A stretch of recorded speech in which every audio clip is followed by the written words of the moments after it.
So here is the beast, the Mountfield mower that came into me. I gave you the number earlier on. Anyway, I decided, as always, being me, I was going to totally rebuild it. This was after I found a couple of bits of paint that were bubbling on the deck. I mean, they were just underneath the surface. So I scratched them off or chiseled them off, whatever, and treated it with rust inhibitor, and then tried to paint them with a matching paint, which I got. To be honest with you, it looked a dog's dinner. It was just a mess. And I thought, well, then I just got to get the job done properly. So off I traipsed once again down to Tim, my mate, who's a powder coater, and he is grit blasted this. And give it a powder coating as normal. A superb job, absolutely unblemished. It's as new, if not probably better than new, because, you know, obviously powder coating looks damn sight better than any sort of paint. I did have to wait a while for it. Believe it or not, it's because his is a commercial business. They actually ran out of gas that runs the ovens that have to obviously cook this paint. And he was tearing his hair, well, what hair he's got me, tearing his hair out, waiting for gas to turn up. Anyway, eventually it did, and he did the job for me. And I went down to collect it yesterday, and he said, "No problem, Phil, here you go. No charge, I kept you waiting." I said, "No, Tim, I will pay you, because then I can always come back and ask you again." So that's the way the world goes round. Let me just show it to you, and I think you'll be impressed. You'll forgive my awful photography or video, but as you can see, looking around, it is absolutely gorgeous. I made a lovely job of it. I mean, and if I turn it up, let's look inside as well. Don't know if you can see. Look at that. I mean, it is superb. Really pleased with it. Really, really pleased with it. And yeah, so let's start to rebuild it. I'm going to try and video a rebuild. It's basically a reassemble, not rebuild as such. First things I'm going to have to do is put back in this little plastic grommet thing that sits in there that screws into holding the belt cover. And it's one of those things you tend to miss. And I also noticed this, I had two screws here and there that also came up from underneath the belt cover that then screw into, well, not basically screw, they're self-tappers basically. So that's one of the first jobs to do. Then I'm also going to have to grind out the areas where the actual axle mountings go on the front and the rear, because obviously the powder coating is so much thicker than ordinary paint. I found through experience, ask a friend, that the axles won't actually fit in there properly because it's just too tight. And anyway, that's going to be my next job, so I'll get on and do that. And I'll also show you a little trick I used to get those front axles in, using a tool that maybe some of us already have. They can be a bit of a pickle, and I'll go into that a bit later on.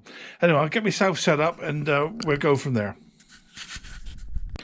Here's a little black plastic insert I was talking about.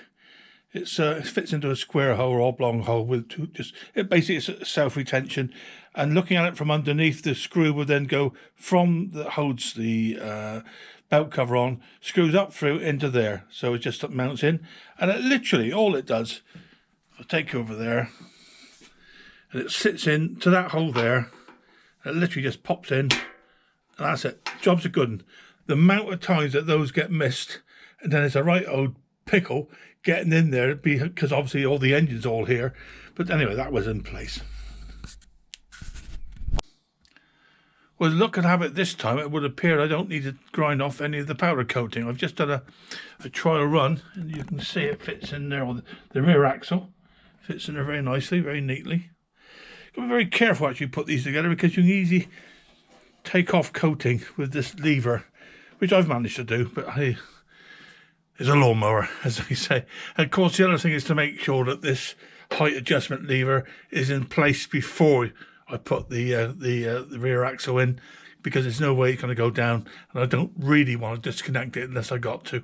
So what I'll do now is I'll go ahead and I'll install the cable, the drive cable, because obviously it's a bit of a pickle doing it when it's in place. You probably can do it actually, but hey, this why make life difficult for yourself? So let's get on. I'll see you in a minute. Right, let's get this cable fitted.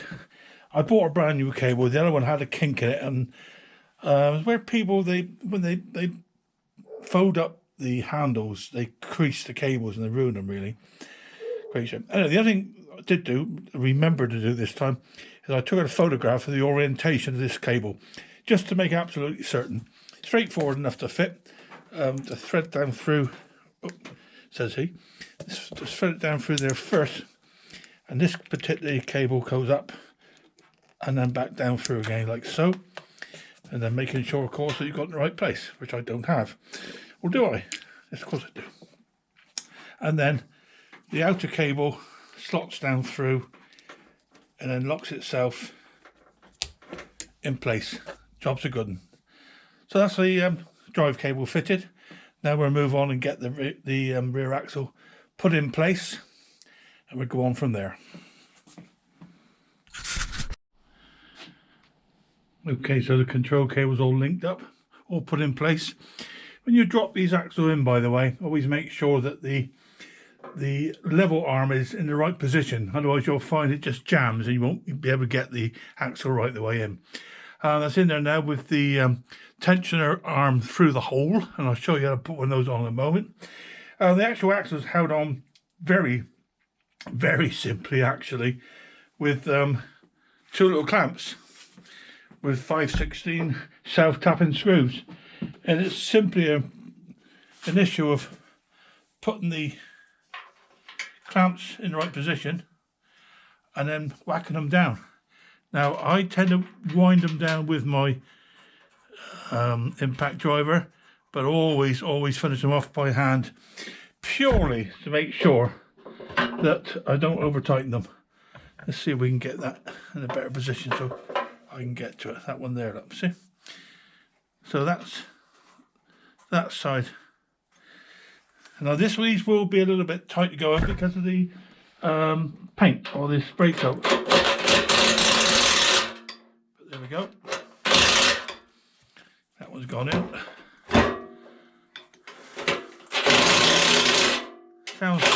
Sounds quite brutal, but in actual fact, there, if it's cutting a new thread, that's even better. You know, that's going to be tight. Don't forget, it's only got a howdah.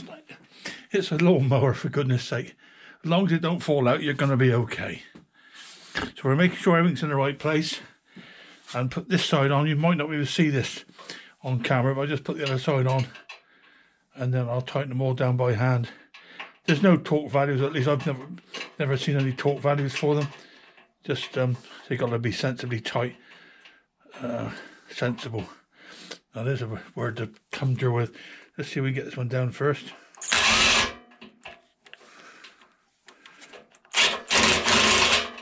Like so. And we can adjust the angle of the dangle so I can get to this one.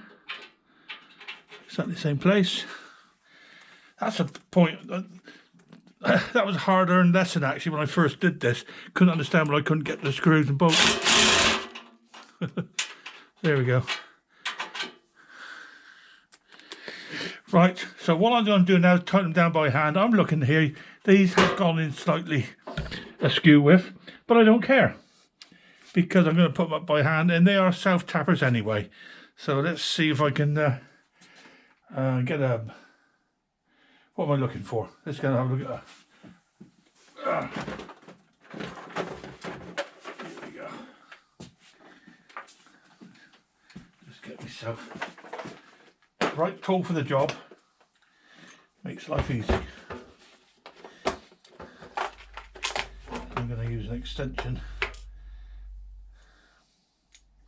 on a 1/4" drive, so there's no danger of over tightening it or doing something really silly. Now, yeah, I've only just snugged these down, so I'm going to have to tighten them up properly. Let's see how tight they are. See, they're not that tight.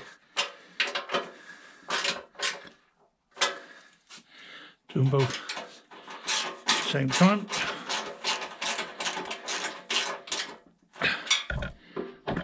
And then we get that over there.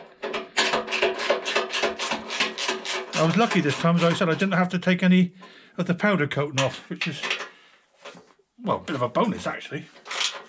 Almost gone a bit tight. That's definitely skew wood. There we go. Let's cut this out in. Right, that's not silly tight. That's not silly tight.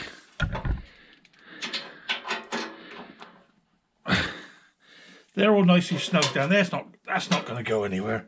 So there we go. So there we go. All works. All in the right place. And we'll move on now. We'll just put in the tensioner. This works instead of a spring, although it is actually does have a spring on it. And if I remember right, there's a nut on here somewhere as well. There's that nut too. Yes, I know there is. There it is. Right. So the tensioner with a cap purely, as I say, adds tension for the belt more than anything else. And I'll see if I can get the camera whipped around and show you how it goes on. Right, so the tensioner comes in 4 parts actually, well 5 including the cap. So first we do is we put on the body of it, and it has a keyway so it can't go in the wrong way. Literally sits in like so, followed by a spring, followed by a huge thick washer. And it's at this point you probably need to hold everything in place like so, and then tighten down the lock nut, and this will tension as we get the belt on. This will then tension the belt, and I find it has a cover, and the cover snaps on, but we won't put that on until the cable is installed onto the engine pulley. Let's move on. See you in a minute. So as I said earlier on, fitting on these front axles can be a bit of a pickle, saying the least. You've got this very strong spring here that pushes against that side of the body of the deck, and then forces this side across, which is a spacer. So what I use is a Briggs & Stratton valve spring lifter, and by tightening the spring I can then force well, not force, just pass the retention washer past the side of the deck into the location hole, and then release it. And the only reason I'm doing it like this, I struggle to get it on there, to be honest with you. And then releasing the spring, it's like so, and we're installed. We're in. That's it. I did have to grind away some of that material. I didn't think I was going to have to, but yeah, I've had to do it. And on the other side, by the way, there's a spacer. And this is a spacer that people often forget. Let's see if I can move the camera around. And I know it's bad video, but whatever, it's not important, is it? Let me just take the camera off and then I can show you. There we go. So there's a space there, you see? And there is a spacer, a plastic spacer that fits down over the axle and holds the whole lot in place. And there we go, front axle's fitted. No drama. In fact, very, very easy, but using this tool, this Briggs & Stratton spring, I don't know what you call it. What do you call it? A spring reducer? I don't know. For normally used when you put in the valves on the Briggs & Stratton and other mowers' engines. So there we go. Bit of a tip there. Freebie.